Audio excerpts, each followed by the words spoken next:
Welcome to my channel परीक्षा explained. आज हम आपके साथ एक एक्शन थ्रिलर और सस्पेंस मूवी की कहानी एक्सप्लेन करने जा रहे हैं और उसका नाम है द अनफॉरगिवेबल। इस मूवी में दिखाया जाता है कि एक औरत अगर जुर्म करती है तो उसके लिए माशरे में दोबारा सर्वाइव करना कितना मुश्किल होता है। वो क्या जुर्म करती है ये तो आगे जाकर ही पता चलेगा। मूवी के स्टार्ट में ही हमें रूथ को दिखाया जाता है जो वो अपने पास्ट को याद कर रही होती है कि किस तरह से वो अपनी बहन से पिछड़ गई थी और पिछले 20 साल से वो जेल में कैद की सजा काट रही थी। बैंक का कर्जा अदा न कर पाने की वजह से पुलिस ने उसे घेर लिया था और इसी दौरान उसने एक पुलिस ऑफिसर को कत्ल कर दिया था। उसे जेल हो गई थी और उसकी छोटी बहन कैथरीन को एक फैमिली ने अडॉप्ट कर लिया था और अब 20 साल के बाद वो जेल से रिहा हो रही थी। तब ऑफिसर विंस क्रूज रूथ को समझाते हैं कि आज के बाद तुमने शराब नहीं पीनी, मार धाड़ नहीं करनी और बुरे लोगों से खुद को दूर रखना है। दूसरी तरफ कैथरीन को दिखाया जाता है कि जब वो एक गाड़ी ड्राइव कर रही होती है तभी उसे अपने बचपन की कुछ झलकियां नजर आती हैं और वो कतरे परेशान हो जाती है क्योंकि उसे कुछ भी क्लियर याद नहीं आता और तभी उसका एक गाड़ी के साथ एक्सीडेंट हो जाता है और यूं वो अस्पताल में पहुंच जाती है। ऑफिसर विंस रूथ को छोड़ने के लिए जाते हैं और उन्होंने रूथ के रहने का बंदोबस्त चाइना टाउन में किया था। फिर वो उसे अपने दोस्त का कार्ड देते हैं कि यहाँ पर रूथ को जॉब मिल सकती है। वहीं पर हमें एक और शख्स भी दिखाया जाता है जो रूथ का पीछा करते हुए वहाँ पर आता है और उस शख्स के चेहरे पर रूथ के लिए नफरत और गुस्सा साफ देखा जा सकता है। उसकी शायद रूथ के साथ कोई पुरानी दुश्मनी थी और उसके बारे में हमें आगे चलकर मालूम होगा। तभी ऑफिसर ने उसे एक बात की खास तौर पर याद दहानी करवाई कि हर मंगलवार को इसी रोड पर रूथ उसे मिलने के लिए लाजमी आया करेगी। रूथ खामोशी से गाड़ी से उतरकर हॉस्टल के अंदर चली जाती है। ये हॉस्टल गंदा और बहुत बुरे हाल में होता है। यहाँ पर लड़कियों का बहुत ही ज्यादा शोर होता है मगर रूथ इन चीजों को इग्नोर करती है और अपने कमरे में पहुँच जाती है।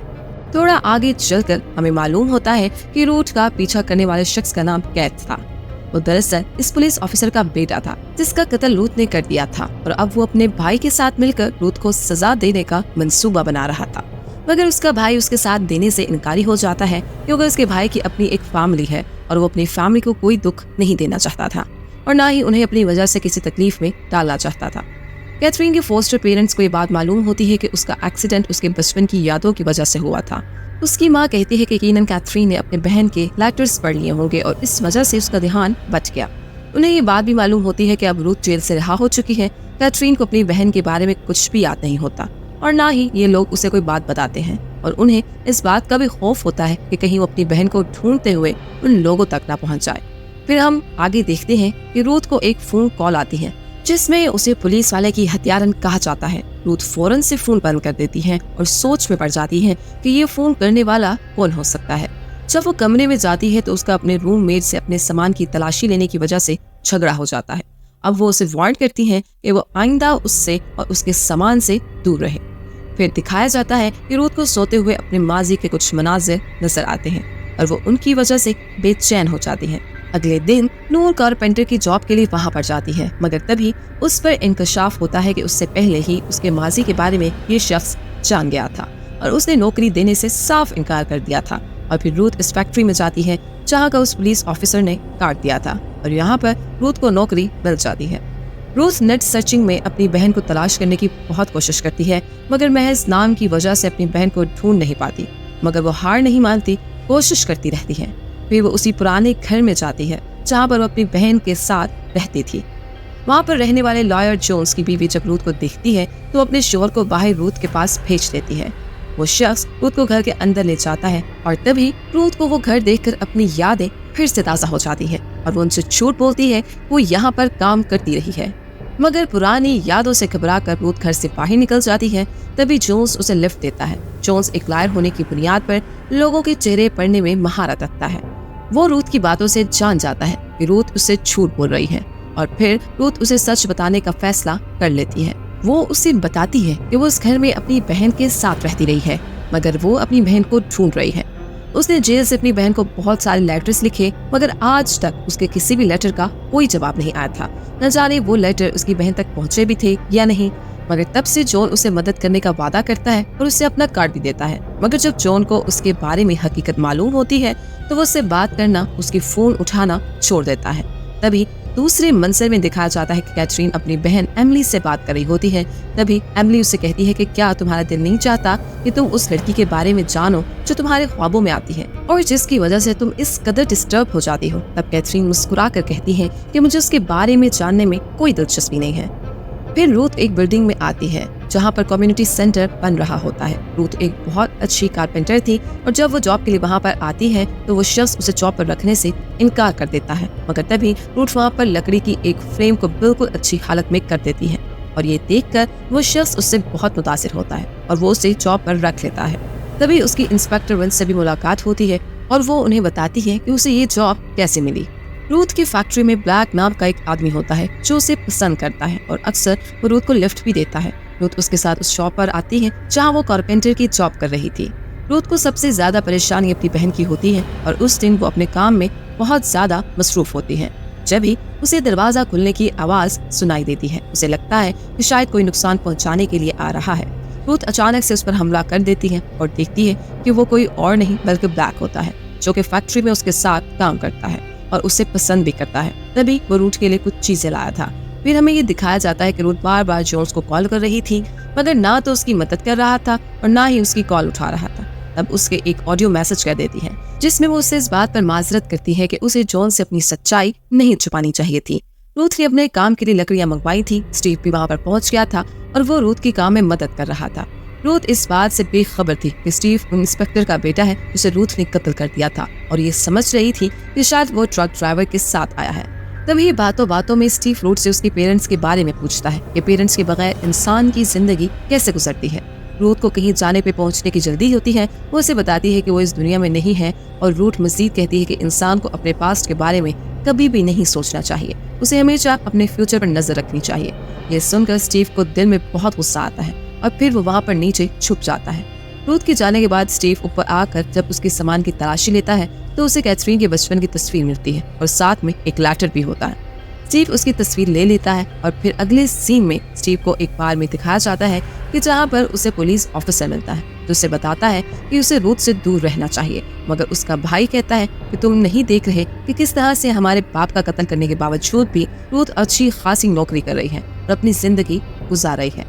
जॉन ने कैथरीन के पेरेंट्स को एक लेटर भेजा था जिसे देखकर वो दोनों बहुत ज्यादा परेशान हो जाते हैं। पुलिस ऑफिसर रूथ को मना करता है कि अपनी बहन के बारे में तफ्तीश ना करे, शायद उसकी बहन को रूथ से मिलकर अच्छा न लगे। तभी रूथ ये सुनकर बहुत उदास हो जाती है। दूसरी तरफ हम देखते हैं कि स्टीव अपने भाई से कहता है कि वो रूथ से बदला लेने के लिए उसकी बहन को किडनैप करेगा और वही तकलीफ पहुंचाएगा जो रूथ ने उसे पहुंचाई थी। रूथ को भी ब्लैक अब बहुत अच्छा लगने लगा था। तभी वो उसे अपने बारे में सब कुछ सच सच बता देती है, मगर बाकी सब लोगों की तरह ब्लैक भी ये सुनकर शॉक में आ जाता है। रूथ को मालूम हो जाता है कि अब ब्लैक भी उसे बाकी लोगों की तरह गलत समझने लगा है। तभी वो बिना कुछ कहे वहाँ से चली जाती है और बहुत ही ज्यादा उदास होती है। दूसरी तरफ जॉन के लेटर की वजह से कैथरीन के पेरेंट्स परेशानी से यही सब डिस्कस कर रहे थे। कैथरीन को ये सब मालूम ना पड़ जाए, क्या हमें रूथ से मिलना चाहिए। ये सब कुछ एमिली सुन लेती है और ये सब कुछ उसके लिए शौक से कम नहीं होता। दूसरी तरफ हम देखते हैं कि काम करने के दौरान पैजी नाम की एक औरत रूथ पर हमला कर देती है, उसे बहुत जख्मी कर देती है, उसे चिल्लाते हुए खूनी कहकर बुला रही होती है और ये सब कुछ ब्लैक की वजह से हुआ था। ब्लैक की वजह से पैडी को भी ये बात मालूम हुई और पैडी से ये बात पूरी फैक्ट्री को मालूम हुई कि रूथ कौन सा जुर्म कर चुकी है। एमिली जब अपने पेरेंट्स से कमरे की तलाशी लेती है तो उसे फिर रूथ के लिखे हुए तमाम लेटर्स भी मिल जाते हैं। तब इंस्पेक्टर विंस रूथ को बता देता है कि कैथरीन के पेरेंट्स उसे मिलना चाहते हैं, मगर उनसे मिलने के लिए कैथरीन को अपना हुलिया दुरुस्त करके उनके सामने जाना पड़ेगा और उसे अपने जख्मों को छुपाना पड़ेगा। और फिर रूथ अपना हुलिया दुरुस्त करके उनके सामने जाती है, मगर उनकी ये मुलाकात बहुत ही बुरी साबित होती है। उनकी बातों से मालूम हो रहा होता है कि कभी भी रूथ को कैथरीन से मिलने नहीं देंगे। तब रूथ उन्हें बताती है कि उनके डैड ने उन पर कभी ध्यान नहीं दिया और रूथ ने कैथरीन को बहन नहीं बल्कि अपनी बेटी बनकर पाला था। वो उसे बहुत ज्यादा प्यार करती है, मगर कैथरीन के पेरेंट्स से कहकर जाने लगते हैं कि पहले वो जैसी भी थी मगर अब वो हमारे साथ बहुत खुश है और हमारे अंदाज में जिंदगी गुजार रही है। तब रूथ उनसे अपने लेटर्स के बारे में पूछती है, मगर वो लोग कोई जवाब नहीं देते और फिर उनसे गुस्से से पूछती है कि क्या आप लोगों ने मेरे लेटर्स जला दिए। वो गुस्से से कहते हैं कि हमने कैथरीन को लेटर्स के बारे में कुछ नहीं बताया और ना ही वो तुम्हारे बारे में कुछ जानती है। रूथ गुस्से से चिल्लाने लगती है। एमिली भी कैथरीन के लेटर्स पढ़कर बहुत इमोशनल हो गई थी और वो पूरी तरह से रोने लगी थी। काम के दौरान ही ब्लैक आकर रूथ से बात करने की कोशिश करता है, मगर वो गुस्से से चिल्लाने लगती है। मगर तभी ब्लैक उसे अपनी हकीकत बताता है कि वो भी एक मुजरिम था और वो 1 साल पहले ही जेल से रिहा हुआ है। मगर वो उसे रूथ ने अपने बारे में बताया होता तो ये सब सुनकर उसे भी शौक लगा था। तब उसे माफी मांगता है कि मैंने गलती से पैडी को ये बात बता दी। वो माफी मांगकर वहाँ से चला जाता है। दूसरी तरफ हम देखते हैं कि एमिली रूथ कर फोन करती है। रूथ समझती है कि कैथरीन है, मगर वो एमिली होती है। एमिली उसे बताती है कि उसने रूथ के सारे लेटर्स पढ़ लिए हैं। तब वो रूथ उसे बाहर मिलने के लिए बुलाती है। उसका पार्क में इंतजार कर रही होती है। तब एमिली वहाँ पर आती है। वो दोनों कैथरीन के बारे में बात कर रहे होते हैं। तब वो रूथ कहती है कि न जाने अब कैथरीन कैसे दिखती होगी, वो क्या करती होगी। एमिली बताती है कि उसे पियानो बजाने का शौक हो गया है। और फिर एमिली उसे किसी रिहर्सल के बारे में बताती है कि अगर आप कैथरीन को देखना चाहती हैं तो वहाँ पर आ जाए। स्टीव रूथ का पीछा करते वहाँ पर पहुँच जाता है और फिर वहाँ से वो एमिली का पीछा करने लगता है। जब वो घर आता है तो उसका बच्चा पूरी तरह से रो रहा होता है। फिर वो अपने कमरे में जाकर अपनी वाइफ और भाई को नाजेबा हालत में देख लेता है। ये सब कुछ देखकर उसे बहुत गुस्सा आता है और वो अपने भाई को मारने लगता है और फिर उसे में घर छोड़कर चला जाता है। दूसरी तरफ रूथ जब जॉन से मिलने के लिए उसके घर जाती है तो उसकी मिसेस रूथ को जॉन से मिलने नहीं देती। वो उसे खूनी कहने लगती है। तब रूथ उसे रोते हुए कहती है कि अगर आप मेरी जगह पर होती तो आप भी यही सब करती जो मैंने किया है। इस सुनकर लीज हैरान रह जाती है। उसे कहती है कि मुझे सच बताओ क्या हुआ था। तब रूथ बताती है कि वो बैंक का लोन चुका नहीं पाई थी। इस वजह से बैंक वाले पुलिस वालों के साथ देकर उसके घर से निकालने के लिए आए थे। तभी इंस्पेक्टर घर में घुस जाता है। कैथरीन का हाथ एक बंदूक लग जाती है। वो ऑफिसर को गोली मार देती है, मगर ये कत्ल रूथ अपने सर ले लेती है और वो बंदूक को अपने हाथ में लेकर कत्ल का इल्जाम अपने सर ले लेती है। ये सुनकर लीज जज्बाती हो जाती है और फिर उसे अपने साथ लिफ्ट देकर रिहर्सल में पहुंचा देती है। मगर तभी उसे स्टीव कॉल करके कहता है कि उसने कैथरीन को किडनैप कर लिया है। वो उसे एक गोदाम में बुला लेता है। जब रूथ वहाँ पर पहुँच जाती है तब वो उसे घुटनों के बल बैठने को कहता है और तभी रूथ देखती है कि वो लड़की कोई और नहीं बल्कि एमिली है और वो उसे एमिली को छोड़ देने को कह दिया है। उसे समझाती है और आखिरकार वो इस बात को समझ जाता है और बंदूक नीचे फेंक देता है। तभी वहाँ पर पुलिस आ जाती है और उन्हें चारों तरफ से घेर लेती है।